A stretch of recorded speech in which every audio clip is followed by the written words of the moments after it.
পার্শ্ব শিক্ষকদের বেতন বৃদ্ধি কেন হয় না তা প্রমাণিত হয়ে গেল। আমরা সবসময় সরকারকে দোষারোপ করি, কিন্তু সরকারের থেকে বেশি প্রতিবন্ধকতা হলো পার্শ্ব শিক্ষকদের মধ্যেই কিছু শত্রু, নেতাদের মধ্যে ইগো নিয়ে লড়াই, টানাটানি। কোনো এক গ্রুপ থেকে একটা লেখা লিক আউট হয়েছে, কোনো পার্শ্ব শিক্ষকই এটা লিক আউট করেছেন। মানিক বিশ্বাস নামে একজন পার্শ্ব শিক্ষক, তিনি প্রেসিডেন্ট ডোনাল্ড ট্রাম্পের থেকেও শক্তিশালী প্রেসিডেন্ট রমিউল শেখের উদ্দেশ্যে লেখেন যে, দাদা, বেতন বৃদ্ধি হলে কিন্তু আপনার সম্মান আর থাকবে না, সাথে আমাদেরও নাক কাটা যাবে। তাই যে করে হোক বেতন বৃদ্ধিটা আটকাতে হবে। আপনি নিশ্চয়ই পারবেন, আপনার কথা সবাই মান্যতা দেয়, আপনার সাথে আমরা সকলে আছি। হ্যাঁ, উনি তো নিশ্চয়ই পারবেন, যিনি এর আগেও পার্শ্ব শিক্ষকদের ন্যায্য দাবির পক্ষে সংগ্রামকে থামাতে পুলিশ দিয়ে মার খাওয়াতে পেরেছিলেন। তিনি তো পার্শ্ব শিক্ষকদের বেতনটাও আটকাতে পারেন। কিন্তু মনে রাখবেন, পার্শ্ব শিক্ষকরাও নজর রাখছেন, যদি কারো দ্বারায় পার্শ্ব শিক্ষকদের বেতন বৃদ্ধি বাধাপ্রাপ্ত হয়, তাকে দৌড়ানোর সময় এসে গেছে। কোন দিকে দৌড়াবে সে হয়তো পথ খুঁজে পাবে না। সে যে নেতাই হোক, যে পার্শ্ব শিক্ষকদের মান উন্নয়নে বেতন বৃদ্ধির তে বাধাপ্রাপ্ত হবে, তাকে কিন্তু দৌড়াতে হবে, দৌড়ানোর পথ খুঁজে পাবে না। পার্শ্ব শিক্ষকদের আর চুপ করে থাকা ঠিক হবে না। মানিক বিশ্বাসের মতো দালালের কাছে জবাব চাইতে হবে, তিনি কেন বেতন বৃদ্ধি আটকানোর জন্য প্রেসিডেন্টকে সুপারিশ করলেন। তিনি এই দালালি করার জন্য কত টাকা মাসোয়ারা পান। পার্শ্ব শিক্ষকদের কারোরই সংসারটা ভালোভাবে চলছে না। সামান্য মাইনেতে প্রত্যেকেরই দুরবস্থার মধ্যে দিন কাটছে। এই সামান্য বেতনে মানিক বিশ্বাসেরও সংসারটা না চলারই কথা। কিন্তু কেন তিনি বেতন বৃদ্ধি আটকানোর জন্য প্রেসিডেন্ট সাহেবের নিকট সুপারিশ করেছেন? নিশ্চয়ই তিনি আলাদাভাবে মাসোয়ারা কিছু পান দালালি করার জন্য।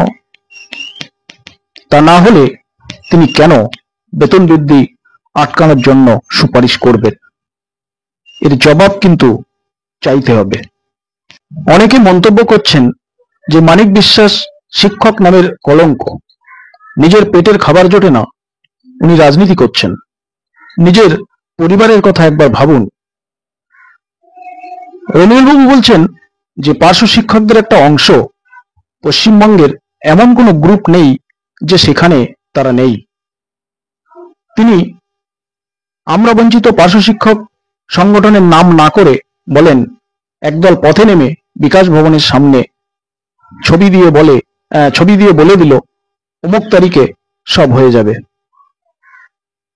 আর একদল, অর্থাৎ সালাম সাহেবের কথাই তিনি বলছেন, কোনো এক আধিকারিকের সঙ্গে দেখা করে ভিডিও বার্তায় বলছেন অমুক তারিখের মধ্যে হয়ে যাবে। তিনি মূলত আমরা বঞ্চিত পার্শ্ব শিক্ষক সংগঠন ও সালাম সাহেবকে লক্ষ্য করেই উপরের কথাগুলো বলেছেন। কথা হলো, পার্শ্ব শিক্ষকরা বিভিন্ন গ্রুপে কেন যুক্ত হচ্ছে, বিভিন্ন দলে কেন বিভক্ত হচ্ছে? আপনি কি তাদের আশ্বস্ত করতে পেরেছেন যে আপনারা নিশ্চিন্তে থাকুন, অমুক তারিখে বা এতদিনের মধ্যে সরকার বেতন বৃদ্ধি করছে? না, আপনি অসহায় পার্শ্ব শিক্ষকদের কোনোদিনই আশ্বস্ত করতে পারেননি। আপনি বারবার বলেন যে আমি মিথ্যা প্রতিশ্রুতি দিতে পারবো না। অবশ্যই আপনি মিথ্যা প্রতিশ্রুতি কেন দেবেন? পার্শ্ব শিক্ষকরা আপনার থেকে সত্যটাই জানতে চায়। অন্যান্য সেক্টরের চুক্তিভিত্তিক কর্মীদের সম্মানজনক বেতন বৃদ্ধি সরকার করলেও পার্শ্ব শিক্ষকদের বেতন বৃদ্ধিটা কেন এখনো করছেন না?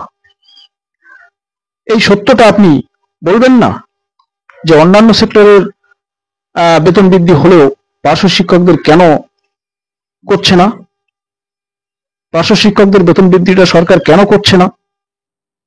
এই সেদিন চাকরিহারা গ্রুপ সি গ্রুপ ডি কর্মীদের 20,000 25,000 মাসিক ভাতা ঘোষণা করলো সরকার। এই টাকাগুলো কোথা থেকে আসছে? কেবলমাত্র পার্শ্ব শিক্ষকদের বেলায় ফান্ড শূন্য? এটা কি মানা যায়? যাই হোক, দীর্ঘ বছর শোষণ বঞ্চনার পর, কষ্টে দুর্দশার ভোগ করার পর মনে হয় সরকার মাইনে বৃদ্ধির বিষয়ে ইতিবাচক বলেই মনে হচ্ছে। এই পরিস্থিতিতে আমরা বঞ্চিত পার্শ্ব শিক্ষক সংগঠনের একজন নেতৃত্ব পরিমল ব্যানার্জি মহাশয় বলেন, কোনোভাবেই যাতে এই পরিবেশ ক্ষতিগ্রস্ত না হয় সেটা সব সংগঠনকে দেখতে হবে। মানিক বিশ্বাসের মতো কীটদের বিষয়ে শাসকপন্থী সংগঠনকে সতর্ক থাকতে হবে। শাসকপন্থী সংগঠনের একে বহিষ্কার করে দ্রুত যাতে সকলের মাইনে বৃদ্ধি হয় তার আন্তরিক উদ্যোগ নেওয়া উচিত। রাজ্যের সকলেই কিন্তু চোখ কান হাত খোলা রাখছেন। এই পরিস্থিতিতে ইগোতে না গিয়ে সকল সংগঠনকে এগিয়ে আসার আহ্বান করার জন্য পরিমল ব্যানার্জি মহাশয়কে ধন্যবাদ জানাই। পার্শ্ব শিক্ষকদের দুর্দশা দূর করতে এটাই তো প্রয়োজন। কয়েকদিন আগে আমরা বঞ্চিত পার্শ্ব শিক্ষক সংগঠনের আরেকজন নেতৃত্ব অলোক কুমার মহাশয় বলেন, বেতন বৃদ্ধির ক্রেডিট যে খুশি নিক তাতে কোনো সমস্যা নেই, কিন্তু পার্শ্ব শিক্ষকদের পাপ মুক্তি ঘটুক, দুর্দশা দূর হোক। ধন্যবাদ অলোকবাবু।